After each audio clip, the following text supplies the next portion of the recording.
कहता है। ये नसरुद्दीन मंसूरी बजरंग दल वालों को भी चैलेंज करके कहता है। ये नसरुद्दीन मंसूरी भाजपा वालों को भी चैलेंज कर करके कहता है, इतना गुनाहगार वो भाजपा का नेता है, उस बेटी को नंगा घुमाने में उससे कहीं ज्यादा गुनाहगार इस देश का मुस्लिम है, उससे कहीं गुना ज्यादा गुनाहगार इस देश का दलित है, उससे कहीं ज्यादा गुनाहगार इस देश का ओबीसी है, उससे कहीं ज्यादा गुनाहगार इस देश का सिख है, उससे कहीं ज्यादा गुनाहगार इस देश का ईसाई है साथियों। क्योंकि भाजपा को वोट देने का काम इस पूरे समूह ने किया था। ऐ भगवान, मेरी इज्जत लुट रही थी, ये धर्म ढूंढते रहे। अभी वक्त है, सुधर जाओ, अभी वक्त है, समझ जाओ। ना तुम हिंदू की बात करो, ना तुम मुस्लिम की बात करो कि ये गमछे वाले जहां पर आए, इन गमछे वालों से बच करके रहना, अपने भाईचारे को ना बिगड़ने देना, अपनी एकता अखंडता को ना बिगड़ने देना, अपने बच्चों को समझाओ। अगर हम आज ना बोले तो कहीं ऐसा ना हो जाए कि सन 2024 के अंदर ना इस देश की बेटी बोलने लायक रहे, ना इस देश का नौजवान बोलने लायक रहे, ना इस देश का सिख बोलने लायक। कांग्रेस पार्टी जिंदाबाद, कांग्रेस पार्टी। इसी देश के लोग अपनी बहन बेटियों को नंगा इस देश के अंदर घुमाते हैं और हमारे देश का प्रधानमंत्री तिरंगे लाल किले से तिरंगा फहराता है। मैं समझता हूँ ये देश आजाद नहीं है साथियों। मैं बोलना नहीं चाह रहा था क्योंकि मेरी तबीयत वाकई में ठीक नहीं, लेकिन ये एक पीड़ा है, ये एक दर्द है। ये कैसा दर्द है साथियों? वो मणिपुर की बेटी किसी हिंदू की बेटी नहीं थी, वो मणिपुर की बेटी किसी मुस्लिम की बेटी नहीं थी, वो मणिपुर की बेटी किसी दलित की बेटी नहीं थी, वो मणिपुर की बेटी किसी ईसाई की बेटी नहीं थी, वो मणिपुर की बेटी किसी सिख की बेटी नहीं थी, वो मणिपुर की बेटी इस भारत माता की बेटी थी। अगर इस भारत माता की बेटी को इस देश के अंदर नंगा करके घुमाया जाए तो मैं समझता हूं भाजपा के हर एक नेता पे धिक्कार है। भाजपा के उस नेता पर धिक्कार जो मंच से कहता है भारत माता की जय, उसे कोई अधिकार नहीं भारत माता की जय बोलने का। क्योंकि साथियों, आप एक तरफ भारत माता की जय बोलते हो और एक तरफ उसी भारत की बेटी को नंगा घुमाया जाता है। कितनी शर्म की बात है साथियों। अगर इस देश में जितना गुनाहगार वो भाजपा का नेता है, उस बेटी को नंगा घुमाने में उससे कहीं ज्यादा गुनाहगार इस देश का मुस्लिम है, उससे कहीं गुना ज्यादा गुनाहगार इस देश का दलित है, उससे कहीं ज्यादा गुनाहगार इस देश का ओबीसी है, उससे कहीं ज्यादा गुनाहगार इस देश का सिख है, उससे कहीं ज्यादा गुनाहगार इस देश का ईसाई है साथियों। क्योंकि भाजपा को वोट देने का काम इस पूरे समूह ने किया था साथियों। आज बड़े फख्र के साथ कहते हैं जय श्री राम, जय श्री राम।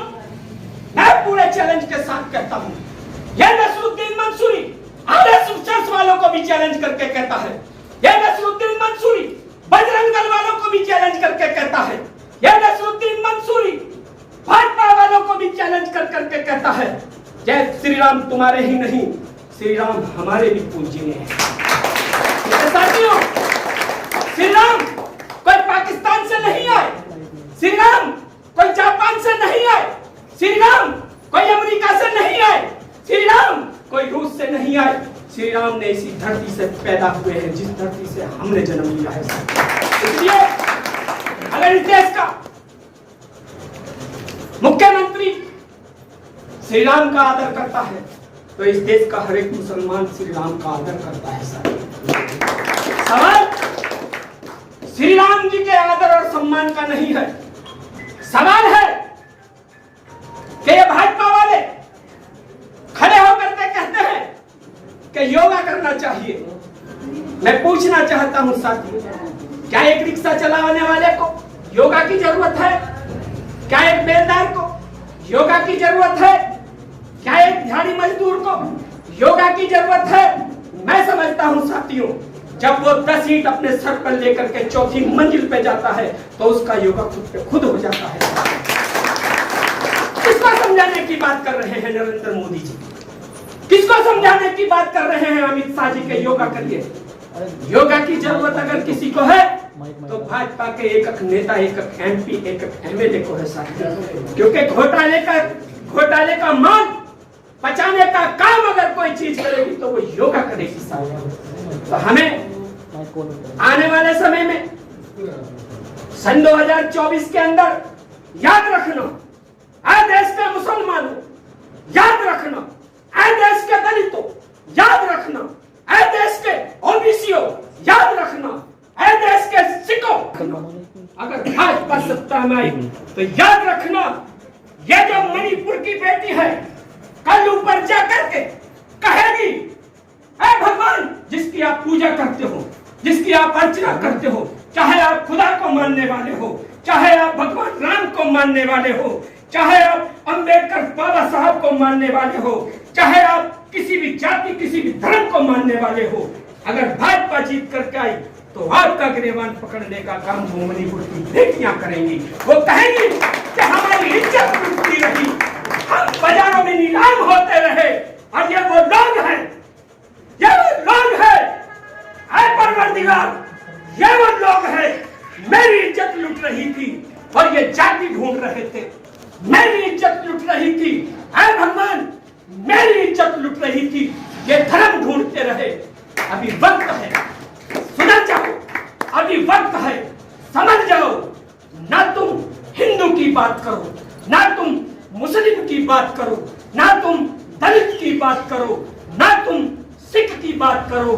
तुम्हें केवल अगर बात करनी है तो हिंदुस्तान की बात करो, इंसानियत की बात करो।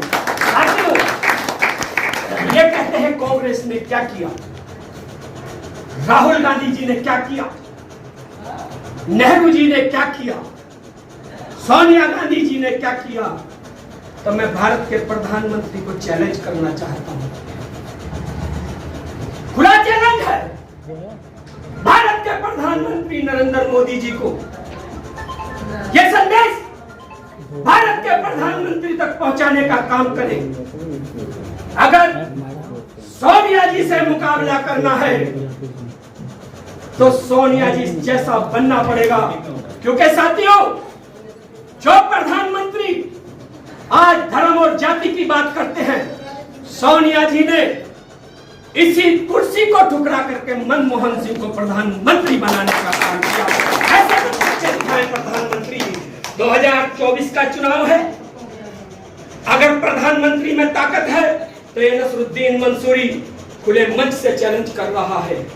अब आपने 2 बार सत्ता में रह करके मजा लूट लिया, आगे 2024 का कोई और प्रधानमंत्री देकर के दिखाएं, हम मान जाएंगे कि वाकई में आप सोनिया जी का मुकाबला करने का काम कर रहे हैं। लेकिन साथियों, प्रधानमंत्री बदलने की ताकत, प्रधानमंत्री बनाने की ताकत अगर कोई रखता है तो वो आप लोगों को आज से वादा करना होगा, आप लोगों को आज से प्रण लेना होगा। साथियों, जिसको बनाने में हमारे देश के एक नौजवान, एक बुजुर्ग, एक मेरी माँ, एक मेरी बहन का बलिदान है। साथियों, अगर हम 10 घंटे अपने बच्चों को देते हैं तो याद रखना 2 घंटे हमें कांग्रेस पार्टी को देना होगा। ये ना सोचना कि ये 2 घंटे हम कांग्रेस पार्टी को दे रहे हैं, ये ना सोचना कि ये 2 घंटे हम विनोद पवार जी को दे रहे हैं, ये ना सोचना कि ये 2 घंटे हम सोनिया गांधी जी को दे रहे हैं, ये ना सोचना कि ये 2 घंटे हम कांग्रेस को दे रहे हैं। नहीं, राहुल गांधी जी को हमारी कोई जरूरत नहीं, सोनिया जी को हमारी कोई जरूरत नहीं, विनोद पवार जी को हमारी कोई जरूरत नहीं। लेकिन समय ऐसा है साथियों, आज हमें कांग्रेस की जरूरत है, आज हमें राहुल गांधी जी की जरूरत है। क्योंकि साथियों, जब बात अभी पीछे दंगे हुए थे, पता नहीं कितने बेगुनाह। उसमें मैं ये नहीं कहूंगा कि मरने वाले कौन थे, लेकिन इंसान थे, हमारे भारत के थे। मैं ये नहीं कहूंगा मारने वाले कौन थे, मारने वाले भी यही भारत के थे। तो हमें अपने घरों में जाकर के हमें अपने बच्चों को भी शिक्षा देनी है कि ये गमछे वाले जहां पर आए, इन गमछे वालों से बच करके रहना, अपने भाईचारे को ना बिगड़ने देना, अपनी एकता अखंडता को ना बिगड़ने देना। अपने बच्चों को समझाओ, अगर आपका बच्चा बाहर जाता है तो ऐसा वक्त ऐसे समझाओ अपने बच्चे को जैसे आज से 20 साल 30 साल पहले अगर कोई हिंदू का बेटा बीड़ी पीता था और वहां से कोई मुस्लिम निकल के जाए तो वो बेटा बीड़ी फेंक देता था और कहता था मेरा चाचा आ रहा है। ऐसे समझाओ, ऐसे ना समझाओ कि दाढ़ी वाले को देख करके हिंदू भागने लगे और तिलक वाले को देख कर मुसलमान भागने लगे। ये जो नफरत की खाई भाजपा ने खींची है, ये जो नफरत की खाई आरएसएस ने खींची है, हमें हमारा फर्ज बनता है, हिंदू मुस्लिम सिख ईसाई दलित भाइयों का सबका फर्ज बनता है, हमें 2024 में इस खाई को भरने का काम करना है। आप लोग देखिए, ताली बजाना और मंचों पर बोलना और सुनना ये आम बात है। लोग थोड़ी देर सुनते हैं, आधा घंटा असर हुआ, एक इंजेक्शन लगा, इंजेक्शन का जैसे दर्द हुआ तो तुरंत एकदम रिएक्शन मिल गया और उसे सुकून मिला। मैं ये नहीं चाहता साहब। देखिए, विनोद पवार जी हमारे बीच में बैठे हैं, मैं फिर भी कह रहा हूं, मैं बोलना नहीं चाह रहा था क्योंकि मेरी तबीयत ठीक नहीं है, लेकिन मेरे दिल में दर्द है। अगर हम आज ना बोले तो कहीं ऐसा ना हो जाए कि सन 2024 के अंदर ना इस देश की बेटी बोलने लायक रहे, ना इस देश का नौजवान बोलने लायक रहे, ना इस देश का सिख बोलने लायक। कांग्रेस पार्टी जिंदाबाद, कांग्रेस पार्टी जिंदाबाद। तो साथियों, सबसे पहले मैं अपने मुस्लिम भाइयों से कहना चाहता हूं, देखिए मुस्लिम भाई जोर जबरदस्ती किसी से नहीं, वादा करें कि आज के बाद जितने भी मुस्लिम भाई आए हैं सब कांग्रेस के लिए काम करेंगे। लेकिन लेकिन लेकिन लेकिन वादा ऐसा करना, मैं ये भी बता दूं, वादे का निभाना फर्ज है। अगर किसी भाई को पता ना हो तो जाकर के अपने उलमा से पूछ लेना, जाके अपने कारी से पूछ लेना, जाके अपने मौलवी से पूछ लेना, जाके अपने मौलाना से, जहां भी आपका मस्जिद और मदरसा हो वहां जाकर के पूछ लेना। जैसे हज का करना फर्ज है, जैसे ज़कात का देना फर्ज है, ऐसे ही हल्के में ना लेना, वादे का निभाना भी फर्ज है। अब हाथ उठाए और ये बताएं कितने मुस्लिम आज के बाद कांग्रेस के लिए काम करेंगे? साथी हाथ उठा करके बताएं। सभी करेंगे। ऐसे ही देखिए, ये वादा आपने मेरे से किया है, कल कयामत के दिन आप होंगे और मैं होऊंगा, राहुल गांधी जी नहीं होंगे, विनोद पवार जी नहीं होंगे, वालिया जी नहीं होंगे, वहां नसरुद्दीन मंसूरी और तुम्हारा मेरा कयामत के दिन सामना होगा। याद रखना, वादा करें तो ईमानदारी से करें, कल कयामत के दिन ऐसा ना हो जाए कि आप मेरे से नजर चुरा के भागते रहे और मैं आपका पीछा करता रहूं। फिर एक बार हाथ उठा करके बताएं कितने लोग कांग्रेस के लिए काम करेंगे? इंशाअल्लाह सब भाई कांग्रेस के लिए काम करेंगे। नहीं नहीं, सब नहीं। इसी कड़ी में जितने मेरे हिंदू भाई जिस धर्म को मानते हैं, चाहे वो भगवान राम को मानने वाले हो, चाहे वो बाबा साहब भीमराव अंबेडकर को मानने वाले हो, चाहे वो बजरंगबली को मानने वाले हो, हाथ उठा करके ईमानदारी से वादा करो कि आज के बाद हम कांग्रेस के लिए काम करेंगे। हम हिंदू भाई हाथ उठा रहे हैं। भाई हमारी माताएं भी बैठी है। अच्छा ठीक है, आज के बाद अगर हमारे क्षेत्र में आम आदमी पार्टी वाले आते हैं तो हमें उनसे क्या सवाल जवाब करने हैं? ये 1 मिनट की बात और है, मैं अपनी बात फिर खत्म कर दूंगा। अगर आपके बीच में आम आदमी पार्टी वाले वोट मांगने आए और वो कहें कि हमने शिक्षा को अच्छा स्तर दे दिया, तो उनसे सिर्फ दो बात पूछ लेना। उनसे कहना कि कांग्रेस के जमाने में हमारी बेटी, हमारा बेटा 6 घंटे स्कूल के अंदर पढ़ता था, और आम आदमी पार्टी के आने से बजाय इसका विस्तार करने की बजाय शिक्षा का स्तर छोटा कर दिया गया।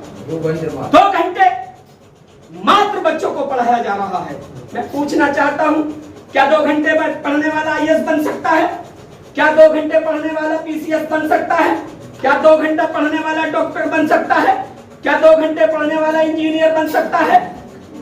अगर इस देश का रिक्शा चलाने वाले का बेटा 2 घंटे पढ़ता है, तो केजरीवाल जी आपको भी जब इतनी अच्छी शिक्षा है तो अपने बच्चों को 2 घंटे पढ़ाने का काम करना चाहिए।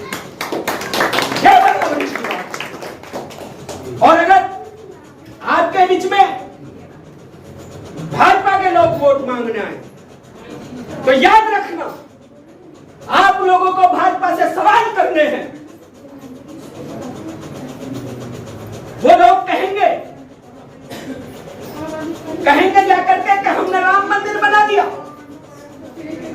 वो कहेंगे जाकर के कि हम हिंदू राष्ट्र बनाना चाहते हैं। तो आप लोगों को एक सवाल करना है, उनसे कहना कि हम एक वोट भाजपा को देने का काम करेंगे।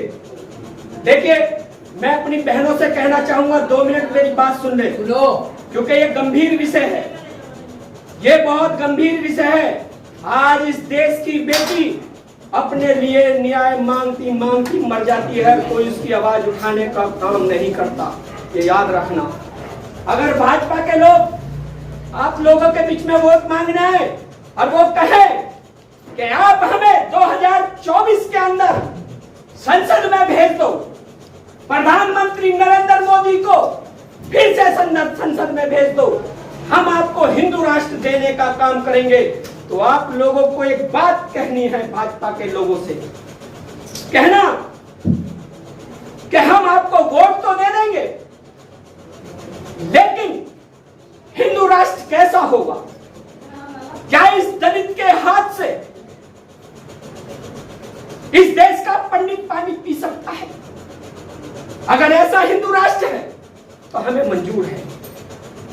अगर ऐसा हिंदू राष्ट्र नहीं, तो भाजपा को वोट देने का काम बिल्कुल ना करना। क्योंकि हमें बाबा साहब भीमराव अंबेडकर ने कहा था, ऐ भारत के लोगों, अगर आपने तलवारें चलाने का काम किया तो आपका भला नहीं होगा। अगर आपने लाठी डंडे चलाने का काम किया तो आपका भला नहीं होगा। ऐ भारत के लोगों, मैं आप लोगों को एक हथियार देके जा रहा हूं। ये बाबा साहब भीमराव अंबेडकर ने कहा था। उन्होंने कहा था, ऐ इस देश के मुसलमानों, ऐ इस देश के दलितों, ऐ इस देश के सिखों, ऐ इस देश के ओबीसीओ, मैं आप लोगों को, ये भीमराव अंबेडकर आप लोगों को वोट का अधिकार देकर के जा रहा है। अगर इस देश का राजा 5 साल आपके वादों पर खरा न उतरे, तो ये भीमराव अंबेडकर तुम्हें वो हथियार देकर के जा रहा है। 5 साल बाद उसकी कुर्सी को उठा करके ऐसे फेंक देना, इस उंगली में तुम्हारी में इतनी ताकत के साथ।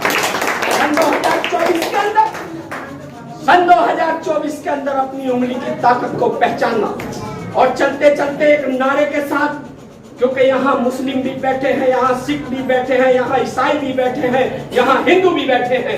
ये लोग जो कहते हैं कि भारत का मुसलमान भारत माता की जय नहीं बोलता, तो कह दो भाजपा वालों से, कह दो बजरंग दल वालों से, कह दो विश्व हिंदू परिषद वालों से, जाकर के देखो सोनिया बिहार 20 नंबर गली के अंदर ये नसरुद्दीन मंसूरी खुले मंच से कह रहा है। लेकिन मेरे साथ आप लोगों को भी मेरे नारे के साथ नारा लगाना है, भारत माता की जय, भारत माता की जय। आप लोगों ने मुझे बोलने का मौका दिया। और मैं अब हमारे मेहमान माननीय विनोद पवार जी से कहूँगा कि सर, जैसा आपने आदेश दिया था, समय कम था, हमने अपनी तरफ से बहुत कोशिश की, कोई कमी रह गई हो हमारी और हमारे लोगों की तरफ से तो हम आपसे हाथ जोड़ के माफी चाहते हैं। अब आप आए और हमारे लोगों को रास्ता दिखाएं।